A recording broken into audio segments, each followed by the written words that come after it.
অমিত সাহেব, এই যে ট্রাইব্যুনাল নিয়ে যেমন যাদের নাম এই মুহূর্তে ট্রাইব্যুনালে রয়েছে তাদের তো প্রশ্ন, আশঙ্কা, সব সংশয় সবকিছুই রয়েছে, নানা রকম ধোঁয়াশা।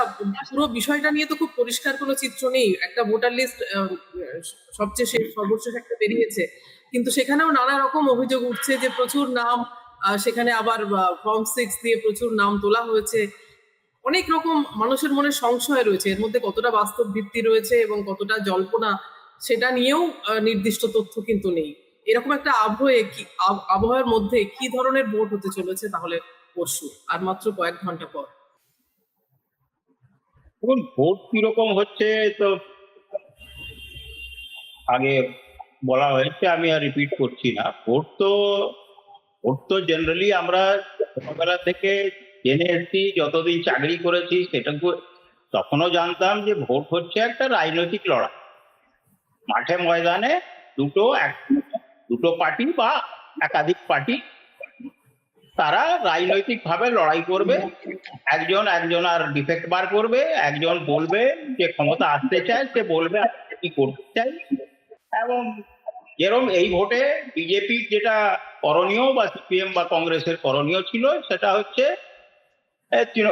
তৃণমূল কংগ্রেসের, মমতা ব্যানার্জি সরকারের ভুল ত্রুটিগুলো তুলে ধরা। এইটা হচ্ছে ভোট, এটা হচ্ছে রাজনৈতিক লড়াই, যেটা আমরা চিরকাল জানি, এবং ওটাই বৈধ ওয়ে অফ মানুষ শুনবে। কিন্তু এখন ভোটটা হয়ে গেছে ইলেকশন কমিশনের সঙ্গে ভোটারদের লড়াই। রাজনৈতিক পার্টি, রাজনৈতিক দলগুলো তো নিজের লড়াই লড়ছে, মাঠে আছে। আমি রাজনৈতিক দলকে খুব একটা দোষী বলতে এই মুহূর্তে রাজি না। তার কারণ হচ্ছে যে রাজনৈতিক দল নিজের কাজ যা করার সেটাই করবে। ক্ষমতা আসার জন্য ম্যাক্সিমাম ভোট পেতে হবে, লোককে বোঝাতে হবে, মানে যারা ভোটার এখনো আছে, ইলিটেড যারা আছে তাদেরকে নিয়ে ভাবার তাদের কাছে এখন সময় নেই। তো এই পরিস্থিতিতে দাঁড়িয়ে এখন তাদের যা করণীয়, প্রচার করা, যা যা বলার, এসব করছে। আমার সব থেকে বেশি খুব যাই করতে না কেন, যেটা সব থেকে বেশি খারাপ লাগছে সেটা হচ্ছে সাংবিধানিক সংস্থাগুলোকে তো সংবিধান ক্ষমতা দিয়েছিল নাগরিকের অধিকারকে রক্ষা করার। নাগরিকের অধিকার, এই ভোটারদের অধিকার রক্ষা করার জন্য চিরকাল আমরা জেনে এসেছি। প্রথম ইলেকশন 1952 থেকে, আর 1993 থেকে আমি ইলেকশন করেছি। চিরকালই এটা জানতাম যে ইলেকশন কমিশন হচ্ছে ভোটারদের অধিকার রক্ষা করে। পলিটিক্যাল পার্টি নানা রকম করতে পারে, নাম কাটাতে পারে, নাম ঢোকাতে পারে, এইসব করবে। পলিটিক্যাল পার্টির এই কাজ চিরকালই আমরা দেখে এসেছি, ওটা খুব একটা ব্যাপার। কিন্তু এর রুখে দাঁড়াবার জন্য নাগরিকের অধিকারের লড়াইটা বা নাগরিকের অধিকার রক্ষা করার জন্য যে সংস্থাটা ছিল, যেটা ইলেকশন কমিশন অফ ইন্ডিয়া, সেটাই আজকে কম্প্রোমাইজ। আর কম্প্রোমাইজ বললে একটু কম বলাই হবে, মানে ওপেনলি ইভেন কোন নিউট্রালিটির একটা মাস্ক পড়ে থাকে লোকে, যে কাজ ভেতরে ভেতরে করছে কিন্তু ওপর নিউট্রাল দেখাচ্ছে, সেটাও খুলে ফেলে দিই। এখন পরিষ্কার বলছে হ্যাঁ আমি ওই টিমের সঙ্গে আছি। কি করে নেবে? এরপরে যে কনস্টিটিউশনাল সংস্থা যার উপরে আমাদের খুব ছিল, honourable supreme court of India, SIR শব্দটা আজ পর্যন্ত অনারেবল সুপ্রিম কোর্ট কিন্তু এখনো বলতে পারেনি যে এসআইআর টা লিগ্যালিটি আছে না নেই। এই কথাটা কিন্তু এখনো ফয়সলা হয়নি। এই কথাটা হয়তো কোর্ট মেয়ের পরে ফয়সলা হয় যে এসআইআর যে প্রক্রিয়াটা বা লজিক্যাল ডিসক্রিপেন্সির যে প্রক্রিয়াটা, মাঝে মধ্যে দেখেছি আমাদের অনারেবল জাস্টিসরা একটা কমেন্ট করেছেন, কিছু বলেছেন, এইসব বলেছেন, এই কমেন্ট এইসব, কিন্তু স্ট্রিক্টলি কোনো অর্ডার বলা হয়নি আজ পর্যন্ত যে logical discrepancy is an illegal act. এইটা কোনো জায়গায় আমি লেখা দেখি। এবার থাকলো যে নাগরিক যাবে, ভোটারের কাছে সব ডকুমেন্টস আছে, তাকে অথরিটিরা যা যা বলেছিল সব করেছে। নভেম্বর মাস থেকে সবকিছু করেছে, কোনোটাই ফেল করেনি। তাহলে নাগরিককে এইভাবে দাঁড়িয়ে থাকতে হবে রাস্তার উপরে যে আমার অধিকার কোথায়, কাকে বলবো? এইটা হচ্ছে দ্য বিগেস্ট ট্র্যাজেডি এই ইলেকশনে। এতদিন কি ছিল, ইলেকশন একটা ক্যান্ডিডেট, বিরোধী দলের একটা ক্যান্ডিডেট আমরাই দেখেছি, আমাদের বিরুদ্ধে কেস হয়েছে, আমার বিরুদ্ধেও কেস হয়েছে অ্যাজ রিটার্নিং অফিসার, যে একটা বিরোধী দলের ক্যান্ডিডেট কোর্টে গেছেন এবং কোর্ট ইমিডিয়েটলি সন্ধ্যা 6টার সময় তাকে হিয়ারিং দিয়েছিল। পরে হয়তো টেকে নি, সে আলাদা কথা, কিন্তু বিরোধী দলের ক্যান্ডিডেটকে 2014 সালের ইলেকশনে আমার এজ এ রিটার্নিং অফিসার, আমার আগেনস্টে একজন বিরোধী মানে অন্য ক্যান্ডিডেট গেছিল কোর্টে, কলকাতা হাইকোর্টে, তিনি সেই জজ 6টার সময় কিন্তু হিয়ারিং দিয়েছিলেন। এইটা হচ্ছে ডেমোক্রেসি। ডেমোক্রেসি তো এটাকেই বলে যে একজন অথরিটি থাকবে যার কাছে ক্যান্ডিডেট হোক, পলিটিক্যাল পার্টি হোক, ভোটার হোক, সে যাবে, সে ইমিডিয়েট একটা রিলিফ পাবে।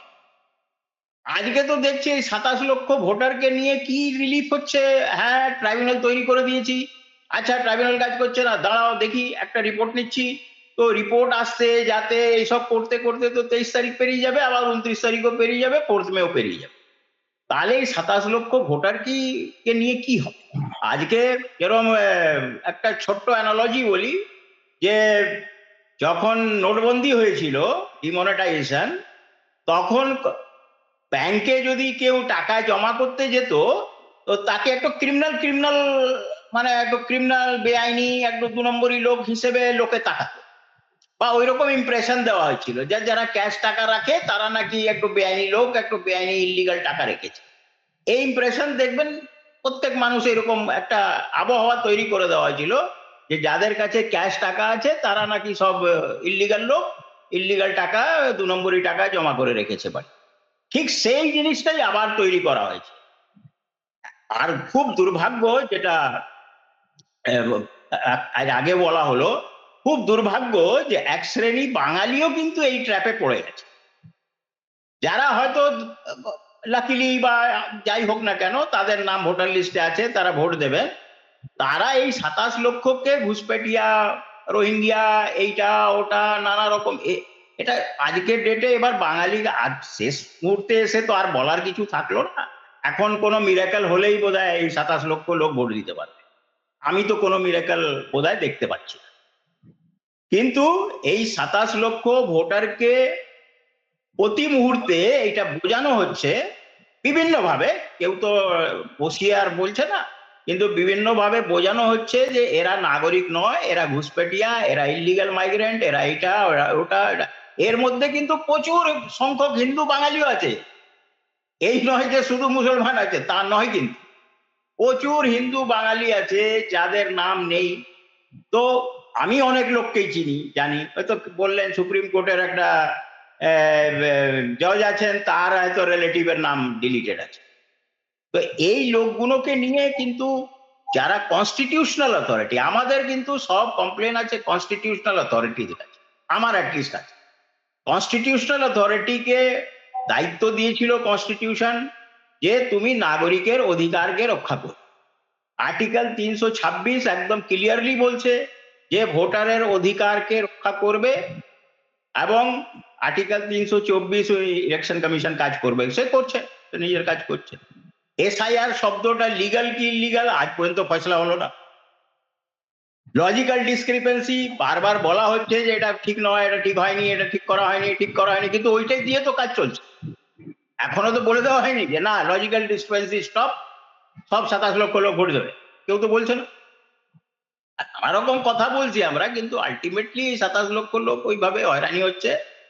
তারপর সে যারা যাচ্ছে ওই জোকাতে, বললাম আমি একদিন ঘুরেও এসেছি হাব ভাব দেখার জন্য, তো দেখলাম যে প্রচুর লোক দাঁড়িয়ে আছে, অসহায়, জানে না কি করতে হবে, একে ধরছে ওকে ধরছে, পুলিশকে রিকোয়েস্ট করছে একটু ভেতরে যেতে দিন, কাউকে যেতে দেওয়া হচ্ছে না, সিএপিএফ দাঁড়িয়ে আছে, পুলিশ আছে, তাদের দোষ নেই, তাদেরকে যা অর্ডার আছে।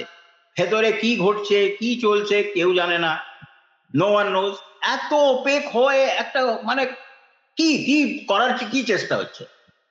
আর যেটা বলছিলেন যে এখন একটু আগে, যে একটা মহিলা, তার সরকারের 10টা দোষ থাকতেই পারে, কিন্তু সেটা তো লড়াই করতে হবে পলিটিক্যালি, পলিটিক্যালি মানুষকে বোঝাবে।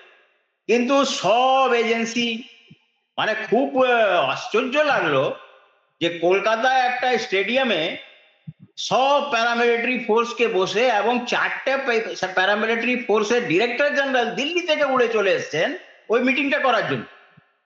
একটা মহিলাকে হারাবার জন্য কে নেই? 40টা মন্ত্রী এখানে বসে আছে, 10টা রাজ্যের চিফ মিনিস্টার বসে আছে। আজকে বাঙালিকে ডিসাইড করতে হবে। আমার আবার হাত জোড় করে বাঙালির কাছে এই অনুরোধ, বাঙালিকে ডিসাইড করতে হবে যে আমরা কি চাই।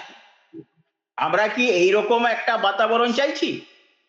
কিছু লোকের সঙ্গে আপনার কমপ্লেন থাকতেই পারে, সরকারের বিরুদ্ধে 10টা কমপ্লেন থাকতে পারে, সেটা ন্যায্য কমপ্লেন।